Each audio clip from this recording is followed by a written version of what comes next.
누가복음 5장 4절부터 보겠습니다. 5장 4절부터 11절까지 한 절씩 교독하겠습니다. 말씀을 마치시고 시몬에게 이르시되 깊은 데로 가서 그물을 내려 고기를 잡으라.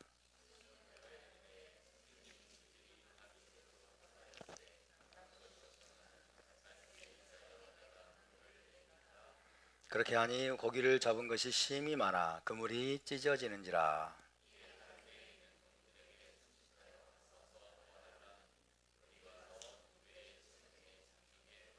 시몬 베드로가 이를 보고 예수와의 무릎 아래 엎드려 이르되 주여 나를 떠나소서 나는 죄인이로소이다 하니,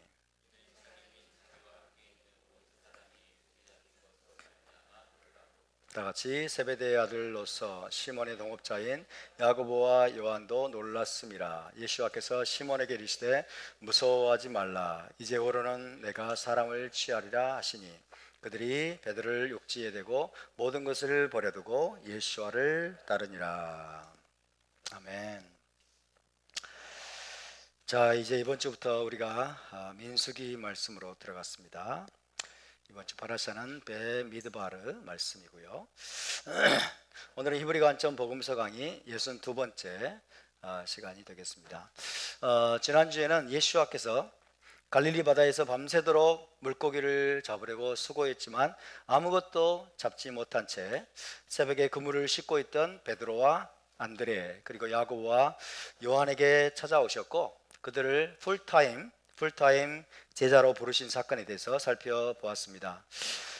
지난 시간도 말씀을 드렸지만은 베드로와 안드레 및 세베대의 두 아들들은 예수와의 제자들이었지만은 주님과 함께 천국 복음을 전하기 위해 갈릴리 여러 마을들로 함께 가자는 예수와의 부르심에 응답하지 못했습니다. 그것은 자신들이 다른 가족들의 생계를 책임지고 있었기 때문에 가족 부양에 대한 책임과 염려 때문에 예수와의 부르심에 응답하지 못한 것입니다. 그래서 처음에는 예수와 혼자 갈릴리 여러 마을을 다니면서 복음을 전하셨다고 말씀을 드렸죠.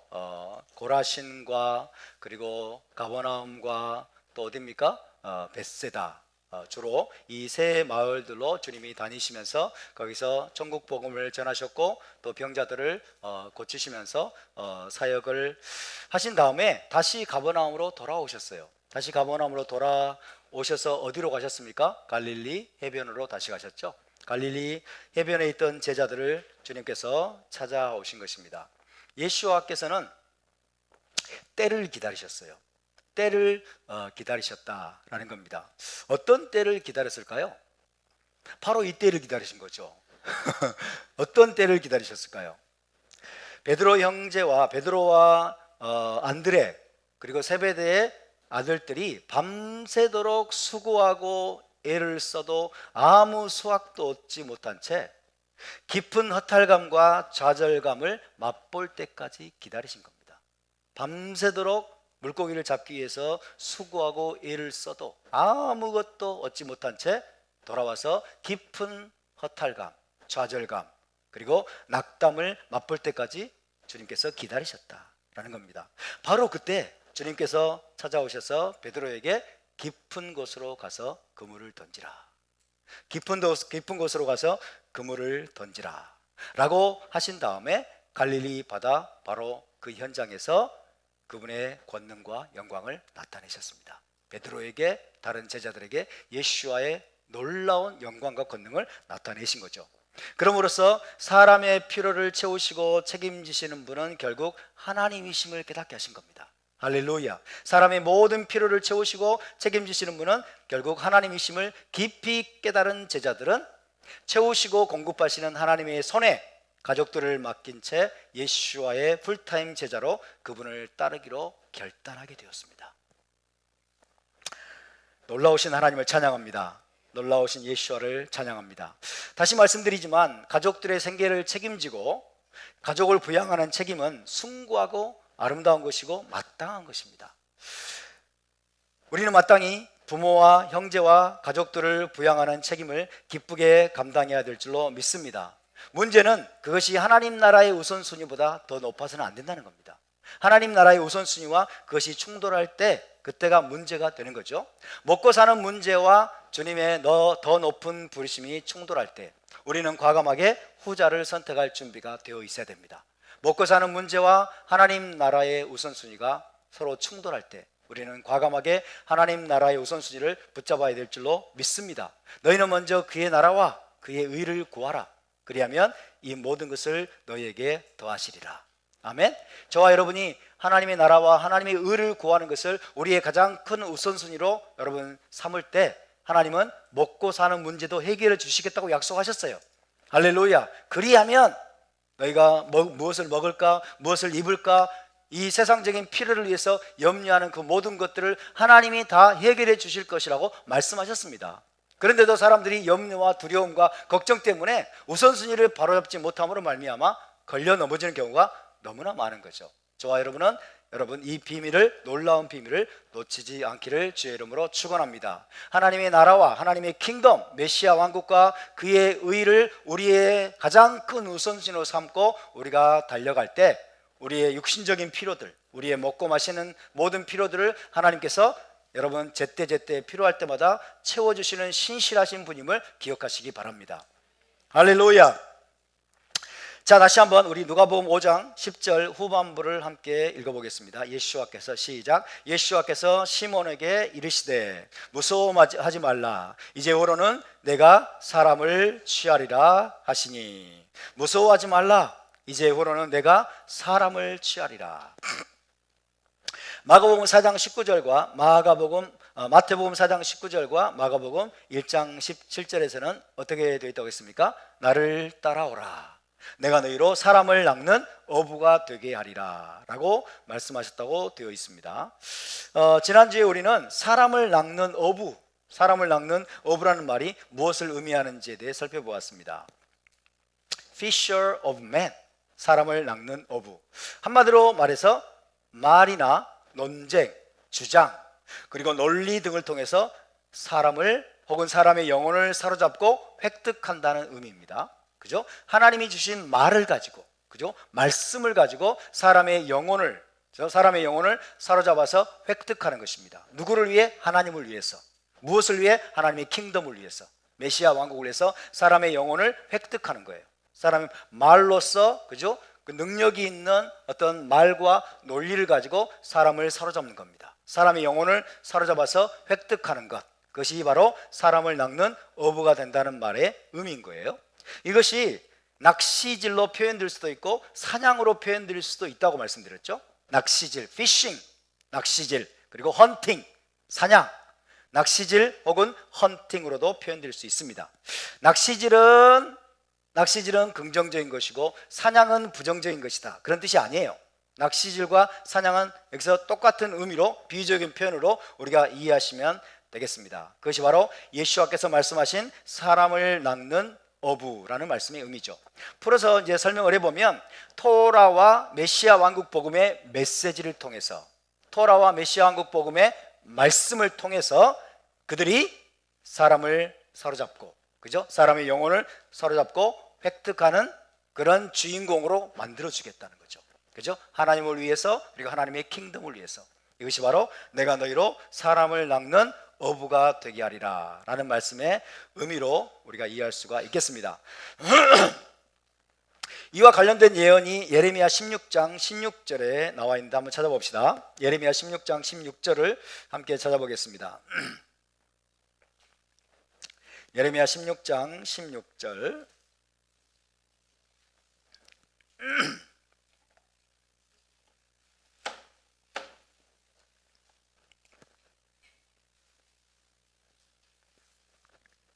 예레미야 16장 16절입니다. 시작. 여호와의 말씀이니라. 보라, 내가 많은 어부를 불러다가 그들을 낚게 하며 그 위에 많은 포수를 불러다가 그들을 모든 산과 모든 언덕과 바위 틈에서 사냥하게 하리니. 할렐루야. 이거 마지막 때에 관한 예언이에요. 예수와의 초림도 마지막 때의 시작입니다. 자, 보라, 내가 많은 어부를 불러다가 그들을 낚게 하며. 사람을 낚는 어부죠, 그죠? 피싱, 사람을 낚는 어부. 그 후에 많은 포수를 불러다가 그들을 모든 산과 모든 언덕과 바위 틈에서 사냥하게 하리니. 그죠? 이건 사냥꾼입니다. 사람을 사냥하는 사냥꾼이죠. 하나님께서 이 말씀은 무슨 뜻이냐? 하나님께서 장차 흩어진 이스라엘 백성을 이스라엘 땅으로 모으시고 하나님의 킹덤으로 사로잡아 오시기 위해서 많은 어부들을 부르실 것이고 또 많은 사냥꾼들을 부르실 것이라고 예언하고 있습니다. 마지막 때에 관한 예언이다. 이것은 이 예언은 한 번으로 성취되는 것이 아니라 여러 번 성취될 수 있습니다. 먼저 예수와께서 오심으로 이 예언이 1차적으로 성취가 되는 거죠. 많은 어부들을 불러다가 많은 어부들 그리고 많은 사냥꾼들, 많은 어부들과 많은 사냥꾼들을 통해서 뭐예요? 이스라엘 백성을 흩어진 이스라엘 백성입니다. 기본적으로 흩어진 열방에 흩어진 이스라엘 백성을 사로잡아서, 그죠? 영혼을 사로잡아서 어디로? 이스라엘 땅으로 모으실 것이다 라는 예언이에요. 이것이 1차적으로 예수와의 오심을 통해서 먼저 성취가 되고, 두 번째는 이제 마지막 때 또다시 뭐예요? 기포치 갈루요트죠. 포로들을 모으시는 사건, 그죠? 포로들을 모으시는 사건을 통해서 또다시 성취가 될 것입니다. 그리고 지금도 되고 있습니다. 많은 어부들을 하나님이 부르시고 많은 사냥꾼들을 불러서 뭐예요? 어부들과 사냥꾼들의 공통점은 영혼들을 사로잡는 겁니다. 그죠? 사로잡아서 획득하는 겁니다. 하나님의 나라를 위해서, 또 하나님을 위해서 영혼들을 획득해서 사로잡아서 하나님께로 돌아오게 하고 또 이스라엘 땅으로 돌아오게 할 것이다 라고 하나님께서 말씀하신 겁니다. 예언하신 겁니다. 이때 많은 어부들은 긍정적인 예언이고 많은 사냥꾼들은 부정적인 예언이다 라고 그렇게 해석할 필요는 없어요. 이것은 기본적으로 동일한 의미입니다. 기본적으로 동일한, 여기에 포커스는 죽이느냐 살리느냐가 아니에요. 사냥꾼들은 죽이니까 이거는 부정적인 예언이구나 이렇게 해석할 필요가 없어요. 그죠? 죽이느냐 살리느냐가 아니라 중요한 것은 획득하는 겁니다. 어부들도 여러분 수많은 물고기들을 사로잡아서 획득하죠. 사냥꾼들도 사냥을 해서 여러분 수많은 새들을 획득을 하죠. 획득하는 데 관심이 있는 거예요. 초점이 있는 거예요. 그래서 어부들과 사냥꾼들을 통해서 하나님이 열방에 흩어져 있는 하나님의 백성들을 다 획득하고 모아서 하나님의 킹덤 안으로 돌아오게 할 것이다, 모으실 것이다 라는 것을 말씀해 주고 있는 본문입니다. 어부들과 사냥꾼들의 공통점이 뭐라고요? 물고기나 새를 사로잡아서 획득하는 것입니다. 여기에 사로잡아서 획득하는 것에 포커스가 있어요. 사로잡아서 획득하는 것. 그래서 어부들, 사냥꾼들 똑같습니다. 그와 같이 하나님께서 장차 어부나 사냥꾼 같은 사람들을 일으켜서 흩어진 이스라엘 백성을, 그리고 나아가서 수많은 영혼들을 하나님의 킹덤으로 그리고 이스라엘 땅으로 사로잡아 모으실 것이라는 말씀입니다. 그런데 이 예언의 말씀이 예수와를 통해서 문자적으로 성취가 되었다고 할 수 있습니다. 예수와는 실제로 어부들을 제자로 부르셨어요. 실제로 이 예언의 말씀처럼 실제로 분명히 여러분 이 예레미야 16장 16절에서 하나님이 말씀하신 이 예언은 비유적인 표현이에요. 맞습니까? 비유적인 표현인데 예수와께서는 실제로 어부를 부르셨어요. 실제로 많은 어부들을 자신의 제자로 삼으셨어요. 어부들을 제자로 삼으시는 이유 중에 하나는 뭘까요? 어부들이야말로 여러분 수많은 영혼들을 사로잡아서 획득한다는 말씀의 의미를 가장 잘 이해할 수 있는 사람들이에요. 그죠? 왜? 어부들은 넓은 바다에 다 흩어져 있는 물고기들을 그물로 잡아가지고 모은다는 말이 무엇인지 아는 사람들이잖아요. 마찬가지로 여러분 그 어부들에게 이 하나님 나라를 위해서 흩어진 이스라엘 수많은 영혼들을 여러분 이 천국 복음의 메시지로 그 영혼을 사로잡아서 하나님의 킹덤하러 내가 너희를 통해서 모으려고 한다라는 메시지일 때 어부들은 금방 알아듣겠죠. 금방 알아들 수 있는 사람들이에요. 그래서 실제로 어부들을 먼저 부르셨습니다. 지금 갈릴리 해변에서 이제 예수와의 풀타임 제자 4명이 제일 먼저 탄생을 해요. 풀타임 제자 4명이 이제 탄생을 하는데 참 흥미롭게도 그 4사람 다 어부예요. 그죠? 4사람 다 어부. 베드로와 안드레, 야고보와 요한. 그죠? 4사람 다 어부입니다. 어부.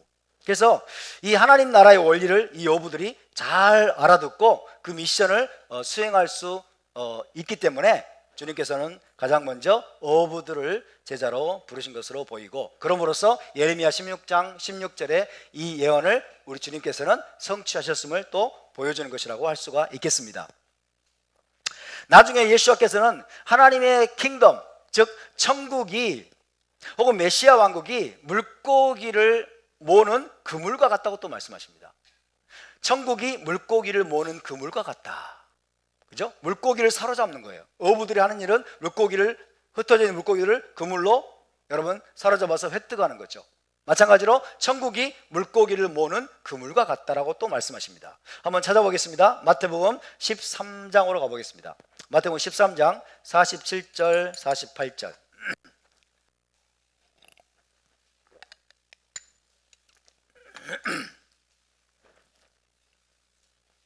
마태복음 13장 47절 48절입니다. 시작. 또 천국은 마치 바다에 치고 각종 물고기를 모는 그물과 같으니 그물에 가득함에 물가로 끌어내고 앉아서 좋은 것은 그릇에 담고 못된 것은 내버리느니라. 아멘. 호수 안에 있는 물고기처럼 모든 인간이 마지막에는 하나님의 킹덤 안으로 모아질 것입니다. 모든 이스라엘이 하나님의 킹덤 안으로 모아지게 될 것입니다. 하지만 그물 안에, 그 모아진 그물 안에 좋은 물고기와 쓸모없는 물고기가 함께 잡혀온다고 말씀하고 있어요. 좋은 물고기와 쓸모없는 물고기가 함께 잡혀 들어오는 것처럼 천국의 그물에도 그러할 것이라고 말씀하십니다. 천국의 그물에도 그러할 것이다. 자, 예를 들면 회개하라 천국이 가까웠느니라, 이게 그물을 던지는 거예요. 그죠? 이 메시지가 회개하라 천국이 가까웠느니라 그물을 던지고, 이 마지막 때 하나님이 토라의 메시지 그리고 메시아 왕국의 메시지가 여러분 점점점 많은 사람들에게 퍼지게 만드시죠. 이게 지금 그물을 던지는 행위예요. 그 메시지를 듣고 여러분 돌아오는 사람들, 메시아닉 교회로 찾아오는 사람들, 이거는 뭐예요? 걸려들은 사람들이에요. 그죠? 걸려든 사람들, 걸려들어서 그 그물에 사로잡혀서 지금 걸려드는 사람들, 많은 사람들이 걸려들어서 돌아오게 되는데 그들 중에도 좋은 물고기와 쓸모없는 물고기가 있을 것이라고 말씀하고 있어요.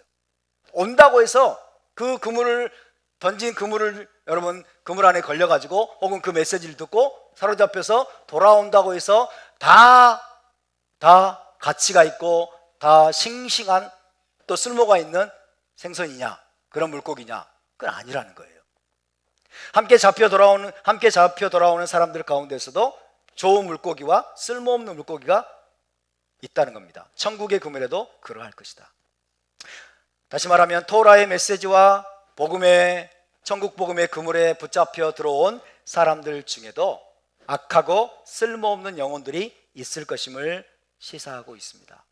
히브리 관점의 복음과 토라 준행의 메시지를 배우는 공동체, 제자 공동체, 메시아닉 공동체 안에 들어있다고 해서, 함께 참여하고 있다고 해서 모두가 다 메시아 왕국에 합당하고 좋은 영혼들이라고 말할 수 있을까요? 이곳에 함께하고 있는 모든 영혼들이 다 하나님의 킹덤에 합당하고 쓸모있는 영혼들이라고 할 수 있을까요? 아닐 수도 있다는 겁니다. 아닐 수도 있다는 것을 경고하고 있는 말씀이에요. 그래서 우리가 두렵고 떨리는 마음을 가져야 되는 겁니다.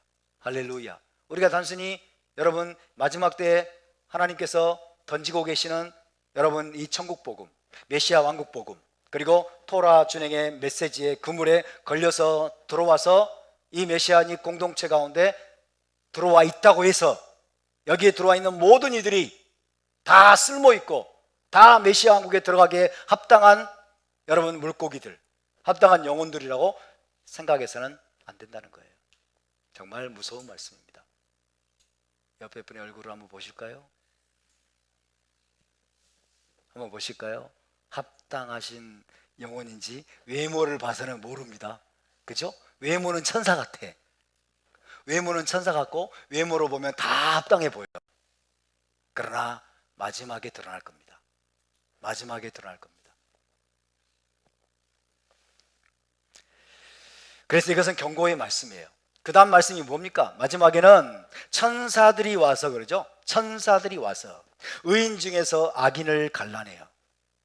극렬히 타는 풀무불에 던져 넣으리니 거기서 울며 이를 갈리라고 말씀하십니다. 여러분, 예수와를 따라다녔던 70명의 제자들이 있었습니다.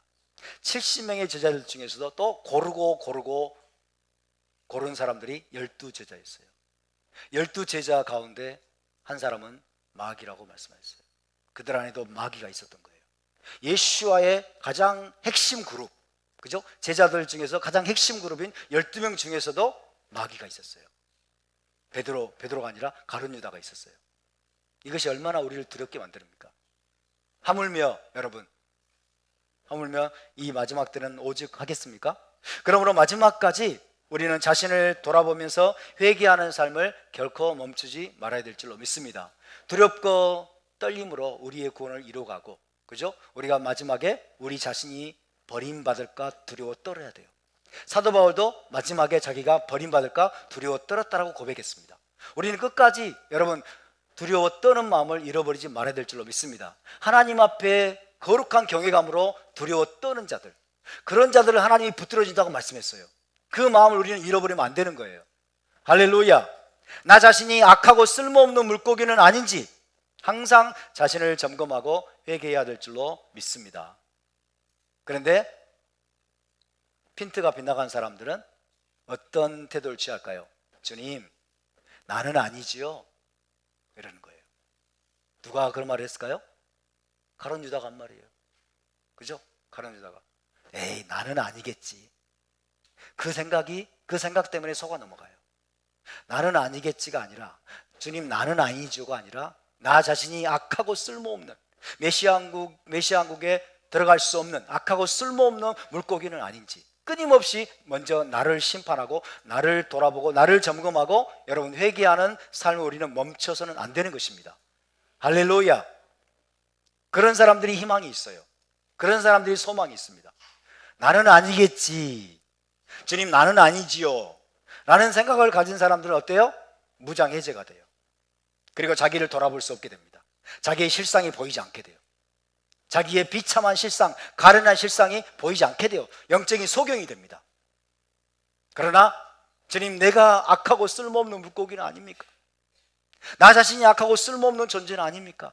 그러면서 끊임없이 여러분 자기를 점검하고 돌아보고 하나님 앞에 회개하려고 하는 사람들은 바로 그런 이들에게 소망이 있음을 믿으시기 바랍니다. 그런 자들이 바로 구원의 완성에 들어가게 될 것입니다. 우리가 방금 전에 살펴본 누가복음 5장 본문에는 예수와께서 시몬 베드로와 안드레 그리고 야고보와 요한을 제자로 사람 낚는 업으로 부르시는 과정이 기록이 되어 있습니다.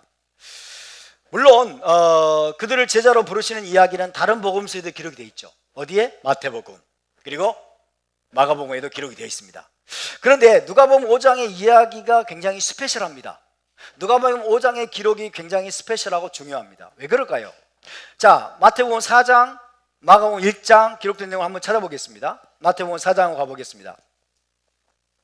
마태복음 4장 18절에서 22절 말씀과 마가복음 1장을 한번 읽어보겠습니다.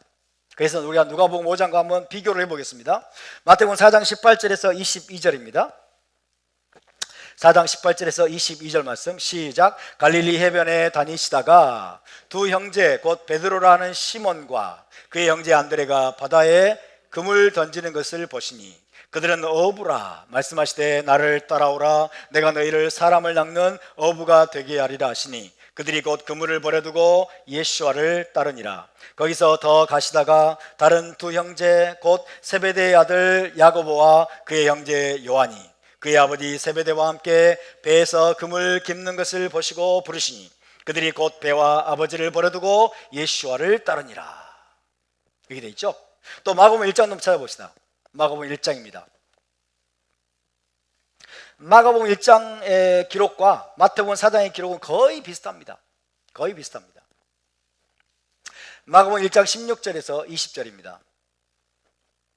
마가복음 1장 16절에서 20절 말씀 시작. 갈릴리 해변으로 지나가시다가 시몬과 그 형제 안드레가 바다에 금을 던지는 것을 보시니 그들은 어부라. 예수께서 이르시되 나를 따라오라. 내가 너희로 사람을 낚는 어부가 되게 하리라 하시니 곧 그물을 버려두고 따르니라. 조금 더 가시다가 세베대의 아들 야고보와 그 형제 요한을 보시고 그들도 배에 있어 그물을 깁는데 곧 부르시니 그 아버지 세베대를 품꾼들과 함께 배에 버려두고 예수와를 따라가니라.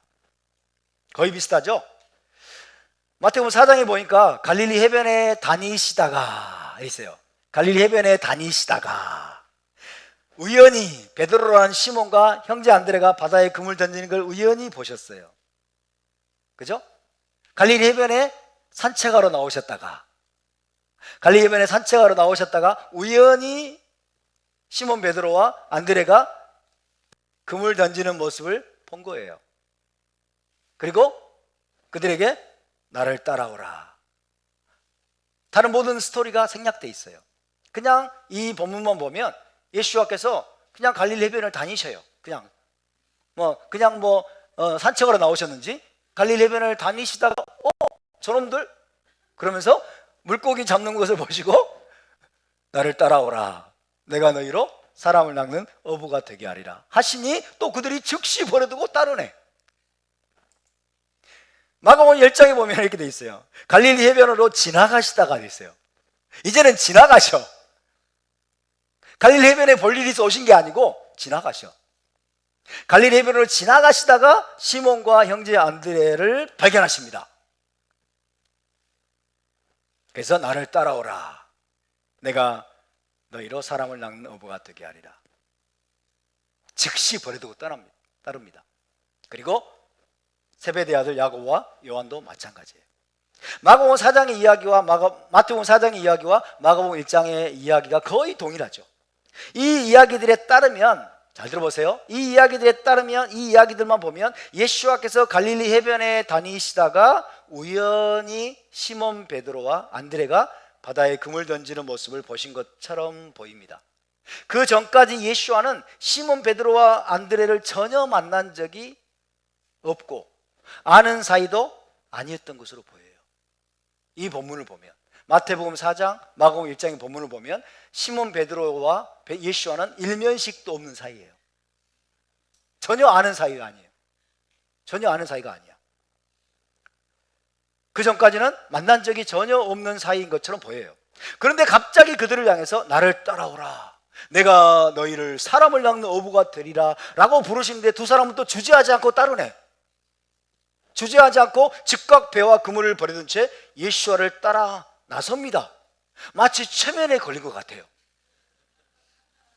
마치 예수와께서 어떤 체면수를 사용하셔가지고 그들을 부르시자 그들은 뭔가에 홀린 것처럼 생계와 배를 버려두고 예수와를 따라가.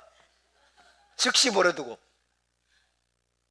이런 식으로 이야기가 지금 전개되고 있는 것처럼 묘사가 되어 있습니다. 흡사 체면에 걸린 들쥐떼가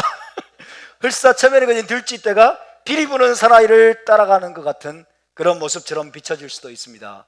피리를 불면 들쥐떼가 막 쫓아가는 것처럼, 체면에 걸려 쫓아가는 것처럼. 그죠? 이 전에는 예수와와 베드로가 아는 사이라고 하는 어떤 암시도 없어요. 처음 보는 사람 같아. 예수께서 갈릴리 해변을 지나가시다가, 그죠? 지나가시다가 저기 괜찮은 놈들이 있네? 나 따라와 하니까 체면에 걸린 사람처럼 따라가. 배와 그물을 버려두고. 이런 식으로 지금 마태복음과 마가복음의 내용이 기록이 되어 있다는 얘기입니다. 그렇게 앞뒤 따지지 않고 다짜고짜 따라 나서는 것, 우리는 거기에 대해서 아무 생각도 하지 않고 지금까지 읽어왔던 거예요. 그죠? 이 본문만 보면 앞뒤 안 따지고 다짜고짜 맹목적으로 배와 그물을 버려두고 아버지와 배를 버려두고 예수와를 따라가는 것 같은 이 사람들의 모습을 지금 보여주고 있습니다. 여러분, 그렇게 앞뒤 따지지 않고 다짜고짜 따라 나서는 것이 제자의 삶일까요? 베드로와 안드레, 야고보와 요한이 그렇게 무모하게 앞뒤 안 따지고 예수와를 따라 나섰을까요? 그것이 하나님께서 칭찬하시는 제자의 모습이고 제자의 삶일까요? 한번 우리는 생각해 봐야 됩니다. 주님이 따라오라고 하면 앞뒤 안 따지고 맹목적으로 무모하게 모든 걸 던져놓고 그냥 따라오기를 하나님은 정말 원하시는 것일까요? 예수와는 정말로 그것을 원하시는 것일까요? 다른 본문을 보면 그것이 아님을 알 수 있습니다. 예수와께서 그분의 제자로 헌신하기 전에 먼저 제자의 삶에 요구되는 비용을 계산해야 되는 것에 대해서 말씀하신 본문이 나옵니다. 너희가 나의 제자로 따라오려면 먼저 비용을 계산해야 된다는 거예요. 비용을 계산해 봐야 된다. 그리고 계산이 끝나면 따라가는 거야. 계산이 끝나면 따라가는 거예요. 이 본문이 이 말씀이 우리에게 대단히 중요합니다. 아무 생각 없이 무턱대고 다짜고짜 제자가 되겠다고 무모하게 그분을 따르려고 해서는 안 된다는 것을 주님 말씀하세요. 한번 보겠습니다. 그런 것은 절대로 믿음이 아닌 거예요. 누가복음 14장으로 가보겠습니다. 맹목적인 믿음으로 따르는 것은 결코 진정한 믿음이 아닌 거예요. 하나님은 그런 걸 원하지 않으십니다. 예수와는 맹목적인 믿음으로 주님을 따르기를 원하지 않으세요. 누가복음 14장 25절에서 33절입니다. 누가복음 14장 25절에서 33절. 자, 한 절씩 우리 교독을 한번 해보겠습니다.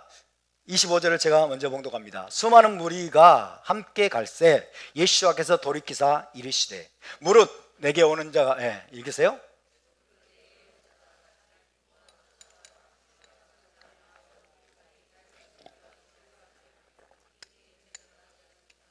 누구든지 자기 십자가를 지고 나를 따르지 않는 자도 능히 내 제자가 되지 못하리라.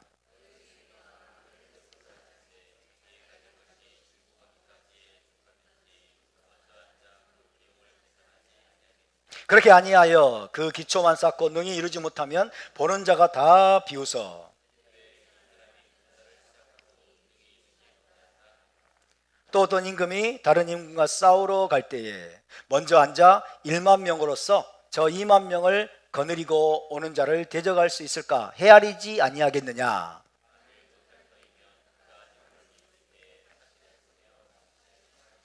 이와 같이 다 같이 시작. 이와 같이 너희 중에 누구든지 자기의 모든 소유를 버리지 아니하면 능히 내 제자가 되지 못하리라. 아멘. 굉장히 중요한 말씀입니다. 이 말씀의 의미를 지금 이 시간에 다 설명할 수는 없어요.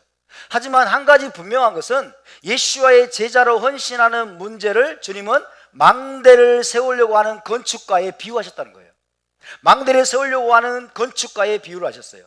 어떤 건축가가 망대를 세우려고 할 때는 자기가 가진 것이 준공할 수 있을 만큼 충분한지 먼저 비용을 다 계산해 본 다음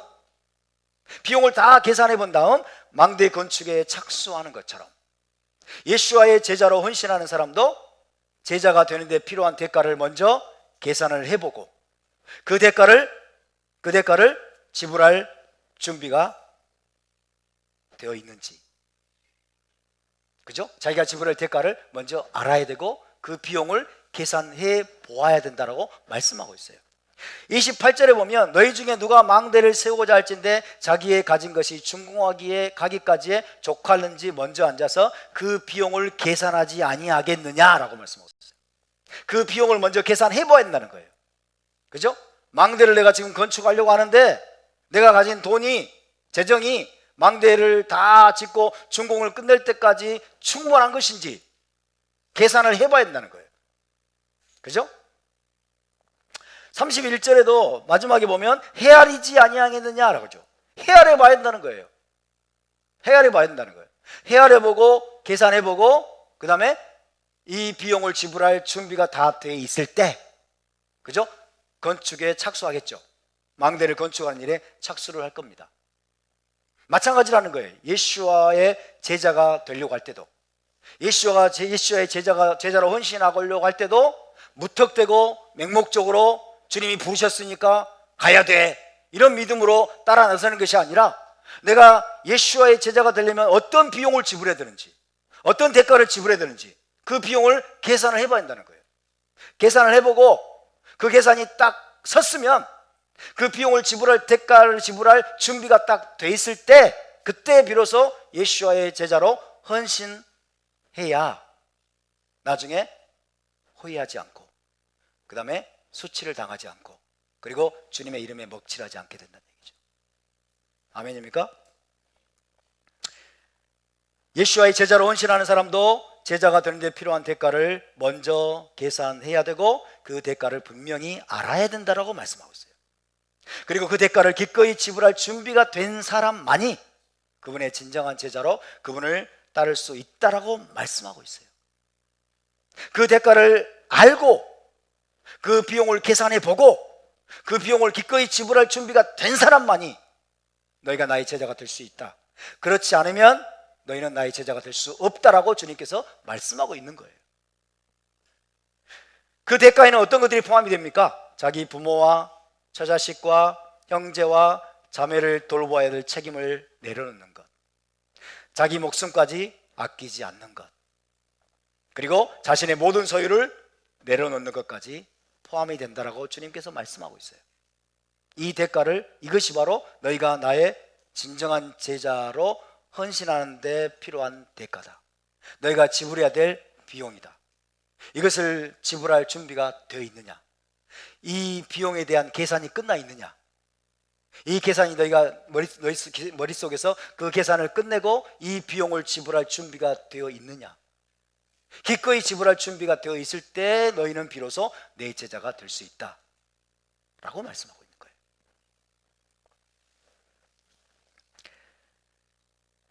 왜 그런 대가를 계산해야 되고 왜 그런 대가를 지불해야 되는 것일까요?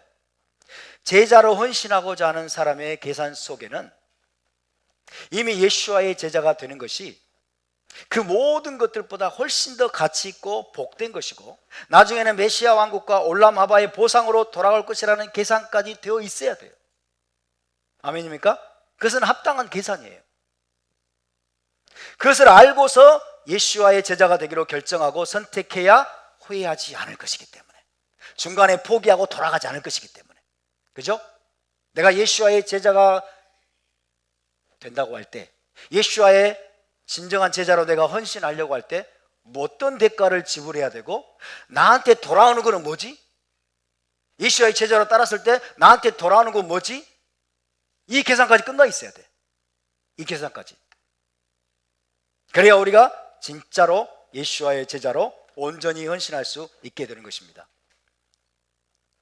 예수와의 제자가 된다는 것은 그런 명확한 계산이 끝난 후에 하는 것이지 맹목적인 것이 될 수 없다라는 얘기입니다. 저와 여러분도 메시아 왕국에 우리가 들어가고 새 예루살렘의 영광에 참여할 것이라는 기대와 계산이 지금 끝나 있지 않습니까? 그죠?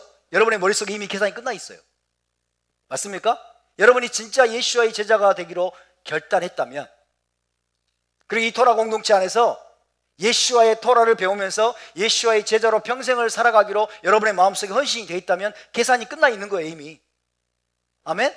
이 땅에서 예수와의 제자로 살아갈 때 핍박을 당할 수도 있고 오해를 받을 수도 있고 때로는 비난을 받을 수도 있지만, 그러나 그것은 내가 기꺼이 그 비용을 나는 지불할 수 있다. 왜? 더 놀라운 보상이 나의 약속돼 있기 때문에. 메시아 왕국과 올라마바에 내가 들어가서 그 모든 영광에 참여할 것이라고 하는 이 엄청난 보상과 상급이 내게 돌아올 것이라는 그 계산이 끝나 있는 거예요. 맞습니까? 절대로 맹목적이지 않아요. 여러분, 그런 기대와 계산이 없으면은 이 어렵고 험난한 토라 준행의 길을 가시겠다고 이 자리에 여러분이 지금 이렇게 천진난만한 얼굴로 앉아 계시겠습니까? 그죠? 그럴 리가 없죠. 이것이 여러분에게 유익이 된다는 걸 이미 머릿속에서 계산이 끝나 있는 거야. 이것이 주판을 튕겨보니까, 머릿속으로 주판을 튕겨보니까, 한쪽에서는 핍박, 고난, 막 비난, 오해, 막 부모님들의 반대, 온갖 힘들어. 또 한쪽 편에 또 주판을 튕겨봐. 그러나 메시아 왕국 올라마봐, 계산을 튕겨보니까 이게 남는 장사네. 남는 장사라는 계산이 여러분의 머릿속에 이미 끝나 있는 거예요. 아멘? 이미 끝나 있는 분들의 얼굴이 지금 밝아 보니까. 안 끝난 사람들 얼굴이 좀 안 밝네. 비용을 계산해 봐야 된다는 겁니다. 비용을 계산하는 것은 합당한 일이다. 아멘? 우리가 토라 준행의 길을 가고 여러분 예수와의 제자로서의 삶을 평생 동안 헌신하고 그분의 제자가 되기로 우리가 결단하기 전에 반드시 먼저 비용을 계산하고 그 비용을 지불할 준비가 되어 있을 때, 기꺼이 지불할 준비가 될 때, 여러분 우리는 이 제자 훈련의 길을 마지막까지 완주할 수 있게 됩니다. 그렇지 않으면 우리는 중도에 포기할 것이고, 그리고 여러분 우리는 나중에 후회하게 된다는 거예요. 이런 관점에서 볼 때 베드로와 안드레 그리고 야고보와 요한은 어느 날 갑자기 불쑥 찾아와서 자기들을 부르는 낯선 랍비 예수와, 그죠? 자기들 부르는 낯선 랍비를 마치 최면에 걸린 것처럼 모든 것을 버리고 맹목적으로 따라 나선 것이 아니었음이 분명합니다. 어느 날 다가온 당신의, 그런 노래 아세요? 어느 날 다가온 당신의, 그 다음 뭐더라? 이름을 부를 수 없었어요. 복음성가예요. 이게 지금 제가 부르는 게 복음성가 중에 하나예요. 어느 날 갑자기 다가왔어. 어느 날 갑자기 다가온 낯선 랍비가 바다에 물고기 잡는 현장에 다가오더니 갑자기 나를 따라오라. 내가 너희로 사람을 낚는 어부가 되게 하리라. 굉장히 낭만적인 표현을 사용하시면서, 그죠? 자기를 따라오라고 마치 최면 피리를 부는 것처럼 비우니까 이 사람들이 최면에 걸린 것처럼 따라 나선 것이 아니었다는 거예요. 결단코 그게 아니었다는 거예요. 그럼 뭡니까? 이미 베드로와 안드레, 야고보, 요한은 예수와를 알고 있었어요. 그분이 누구인지 알고 있었어요. 아멘? 그분이 누구인지 알고 있었고 그분과의 관계가 설정이 돼 있었던 상태예요. 이해되십니까? 그것을 보여주는 게 바로 요한복음이고 또 누가복음이라는 거예요. 요한복음 1장 후반부에 우리는 무엇을 알게 되었습니까? 침례 요한의 여러분 권면으로 요한과 안드레가 먼저 예수와께 가게 되죠. 랍비 예수와를 만나고 예수와의 제자가 되기로, 예수와를 따르기로 결단하게 돼요. 그죠? 침례 요한의 소개로 예수와를 따르게 됩니다. 누가? 요한의 제자였던 안드레와 요한이. 그죠? 침례 요한의 제자였어요. 근데 침례 요한이 보라, 그죠? 세상 죄를 지고 가는 하나님 어린 양이로다. 저분이 바로 메시아야 라고 소개한 거예요. 그러니까 요한의 제자였던 안드레와 그리고 요한이 예수를 따르기 시작해요. 그때부터. 또 그들의 소개로 이제 베드로와 빌립이 예수를 따르게 되었음을 우리는 알았습니다. 그리고 빌립의 소개로 나다나엘이 예수를 또 따르게 되었음도 알았습니다. 후에 가버나움에 오신 예수를 이제 베드로가 자기 집으로 모셨고 자기 집을 메시아사에게 근거지로 내어드렸음도 알았습니다. 이미 그들은 예수와의 제자였어요. 그런데 예수와께서 갈릴리 여러 마을들로 다니면서 천국 복음을 전하는 일에 함께 하자라고 초청했을 때 베드로와 안드레, 야고보, 요한 중에 어느 누구도 응답하지 못했어요. 왜요? 그들의 계산 속에, 그죠? 그들의 계산 속에 아직 대가를 지불할 준비가 안 돼 있는 거예요. 그래서 계산이 안 끝났어. 하지만 누가복음 5장에서 예수와의 말씀에 따라 그물을 던졌을 때 그물이 찢어질 정도로 배 두 척에 차고도 남음이 있을 정도로 많은 물고기를 잡아 올리는 그 기적을 체험하는 순간 계산이 끝나버리는 거예요. 그 기적을 체험하는 순간 베드로 안에서 계산이 끝나버려요. 안드레 안에서 계산이 끝나버리고 야고보와 요한도 그걸 지켜보면서 이제 계산이 끝납니다. 그죠? 바로 이거예요.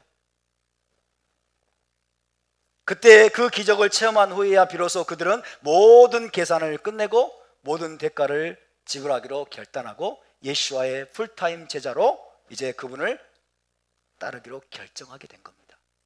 할렐루야. 와.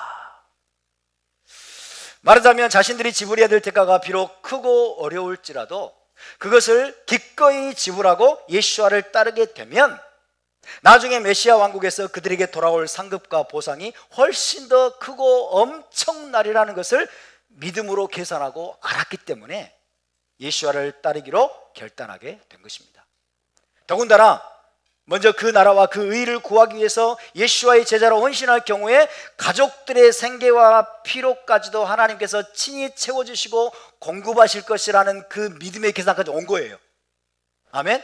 가족을 떠나서 예수와의 풀타임 제자로 헌신하게 되면 우리 가족들은 누가 먹여 살리나 라고 걱정하고 염려했는데 주님께서 베풀으신 기적을 체험하는 순간 가족들의 생계도 내가 하나님 나라를 위해서 헌신하게 되면, 예수와의 풀타임 제자로 헌신하게 되면 가족들의 생계도 하나님께서 때에 따라서 채우시고 공급하실 것이라는 믿음의 계산이 들어온 거예요. 이해되십니까? 그 계산이 딱 끝나고 나니까 즉시 따라가게 된 거죠. 아멘입니까? 우리가 예수와의 제자로 헌신하고 예수와를 따른다고 하는 것은 그냥 맹목적인 믿음으로 따라 나서는 것이 아닙니다. 그냥 무턱대고 다짜고짜 주님이 따라오라고 했으니까 따라가야지, 그렇게 되어지지가 않습니다. 그렇게 되어질 수도 없습니다. 우리 하나님께서 저와 여러분에게 요구하시는 믿음은 절대로 맹목적인 믿음이 아니에요. 아멘? 절대로 무턱대고 여러분 덮어놓고 믿는 믿음이 아니에요. 히브리적인 믿음은 맹목적인 믿음이 아니고 쉐마하는 믿음인 것입니다. 하나님의 말씀을 쉐마하는 거예요. 알아듣고 깨닫고 마음속으로 계산하고 이 계산이 끝날 때 여러분 믿음으로 따라 나서는 겁니다. 이것이 히브리적인 믿음이에요. 그래서 쉽게 말해서 이제 머릿속에서 마지막으로 주판을 탁 튕겨보니까 이거는 정말 남는 장사네, 어마어마한 가치가 있는 것이구나, 엄청나게 남는 장사라는 계산이 섰을 때 제자들은 비로소 이미 자신들의 랍비였던, 그죠? 이미 자신들의 랍비였던 예수와의 풀타임 제자로 이제, 그죠? 풀타임 제자로 그분께 헌신하기로, 그분과 함께하기로 결단하게 된 것입니다. 할렐루야. 어느 날 갑자기 다가온 주님의 음성을 듣고, 랍비 예수와의 음성을 듣고 그의 최면술에 홀려가지고 호련히 그냥 따라 나서는 그런 종류의 헌신이 결코 아니라는 겁니다. 여러분, 이것이 사실은 누가복음의 중요성이에요. 누가복음이 그래서 중요합니다. 물론 다른 복음서도 중요하죠. 요한복음도 중요하고 누가복음서도 중요해요. 누가복음은 다른 복음서보다도 비교적 연대기적으로 일이 일어난 순서대로 자세하게 기술하려고 한 복음서이기 때문에 우리에게 이런 사실들을 알게 해주는 겁니다. 누가복음의 이야기가 기록이 없었더라면 도대체 왜 베드로와 요한이, 왜 야고보와 요한이 예수와의 풀타임 제자로 따라 나가기로 결정하게 되었지? 그 동기가 무엇이지? 그것을 알 수가 없어요. 그래서 하나님께서 우리에게 사복음서를 허락하신 겁니다. 4개의 퍼즐 조각을 통해서 우리에게 온전한 그림을 우리에게 그릴 수 있도록 해주고, 그래서 우리가 이것들을 바르게 이해하고 바르게 깨달아서 우리도 올바른 믿음을 가지고 여러분 하나님 나라를 위해서 헌신할 수 있도록 이 사복음서를 주신 하나님을 찬양합니다.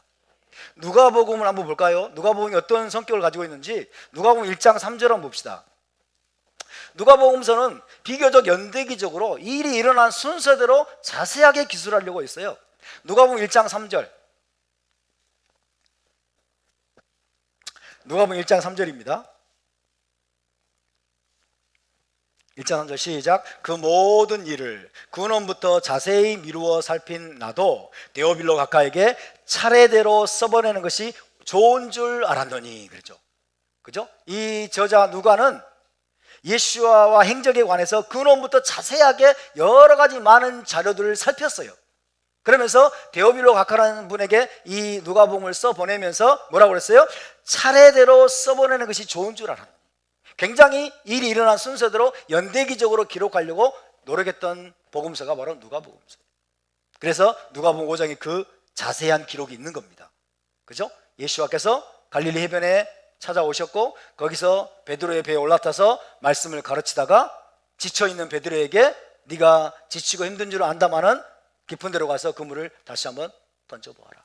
그랬더니 엄청나게 배 두 척이 가라앉을 정도로 많은 엄청난 물고기를 여러분 낚아 올리는 그 기적의 사건, 이거를 누가 많이 기록해 주고 있잖아요. 그죠? 그리고 이것이 결정적인 이유가 된 겁니다. 결정적인 계기가 바로 된 것입니다. 할렐루야. 예수와의 12 제자처럼 저와 여러분도 머릿속에서 계산이 확고히 서 있기 때문에 예수와의 제자로서 이 토라 준행의 길을 가기로 선택한 줄로 믿습니다.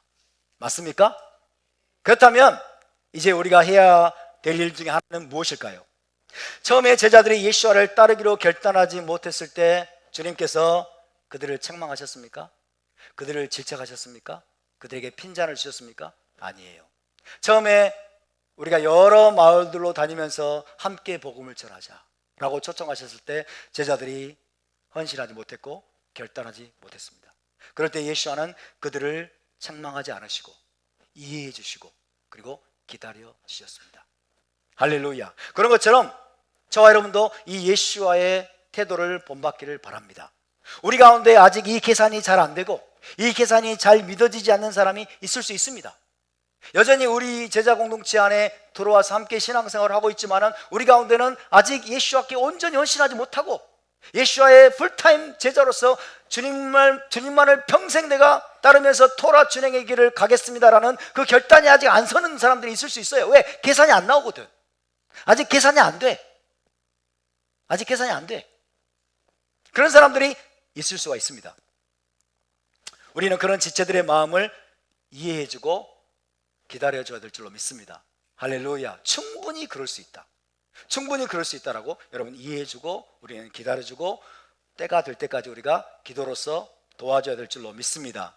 그러면서 누가복음 5장 사건과 같은 주님과의 놀라운 만남이 그들에게도 있도록 기도해 줘야 됩니다. 베드로와 안드레와 야고보와 요한이 여러분 그 갈릴리 바다에서 우리 주님의 권능과 영광을 체험했어요. 주님과의 놀라운 만남 사건이 그들에게 있었어요. 그리고 그것이 결정적인 여러분 계기가 되었습니다. 아직 비용을 계산하지 못하고 계산이 끝나지 않은, 그래서 도저히 아직은 헌신할 준비가 되어 있지 않은 지체들이 바로 그 주님과의 놀라운 만남 가운데 들어갈 수 있도록 여러분 기도해 주시기를 바랍니다. 주저하고 망설이는 마음을 한꺼번에 날려버릴 정도로 강력한 주의 능력과 영광을 체험하게 되면 한순간에 계산이 끝날 것입니다. 한순간에 계산이 끝날 거예요. 한순간에 메시아 왕국에서 받게 될 더 크고 놀라운 상급과 보상이 확 믿어질 겁니다. 할렐루야. 지금은 메시아 왕국이 안 믿어질 수 있어요. 예루살렘에서 이루어질 메시아 왕국 안 믿어져. 메시아 왕국에 가면 막 엄청난 상급을 주실 것이다, 안 믿어져. 관념이야, 관념. 하나의 개념입니다. 하나님, 토라, 이게 그냥 하나의 개념에 불과해. 이게 실제가 아니야. 안 믿어져. 그런 사람들에 대해서 우리는 관용과 인내와 기다림이 필요합니다. 그리고 압도적인 주님의 영광과 권능을 경험하는 체험을 주님이 허락하시도록 우리가 기도해야 될 줄로 믿습니다. 그렇게 되면은 순식간에 믿어집니다. 한순간에 계산이 끝나버려요. 할렐루야. 주님의 그 권능과 영광을 여러분 자기가 직접 체험하게 되면 그 계산이 한순간에 끝나고, 그죠? 메시아 왕국의 그 엄청난 영광과 보상이 자기에게 약속되어 있음을 알고 믿음으로 이제 여러분 모든 대가를 지불하기로 결단하고 예수와의 풀타임 제자로서 헌신하게 되는 기적이 일어나게 될 줄로 믿습니다. 이것은 기적입니다, 여러분. 바로 그럴 때 예수와의 진정한 제자로 헌신하게 되고 그분을 전심으로 믿고 따르는 제자의 삶을 살게 될 것입니다. 바룩 하셈. 할렐루야.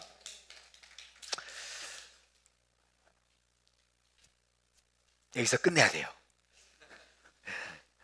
여기서 끝내야 다음 계산이 나옵니다. 자, 우리 함께 일어나서 기도합시다.